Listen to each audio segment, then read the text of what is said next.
గీత పద్దెనిమిది కార్యక్రమానికి స్వాగతం. ఏదో విధంగా యుద్ధం జరగకుండా ఉండాలి అని చెప్పి పాపం ధర్మరాజు వాళ్ళందరూ కూడా శతవిధాల ప్రయత్నం చేశారు. శ్రీకృష్ణునే రాయబారిగా పంపాలి అనుకున్నారు. అందుకని ఆయన దగ్గరికి వెళ్ళి ఈ విధంగా చెప్పారు.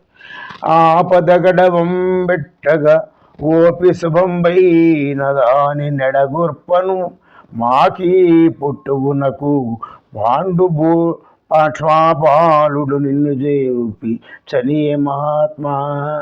శ్రీకృష్ణుడి దగ్గరికి వెళ్ళి, ఓ మహాత్ముడు అయినటువంటి కృష్ణ, మాకు ఆపదలు అతిక్రమించి సుఖంగా జీవించడానికి, మంగళప్రదమైన దాన్ని కలిగించడానికి ఈ జన్మలో పాండురాజు నిన్ను చూపాడు. ఆయన వెళ్ళిపోయాడు.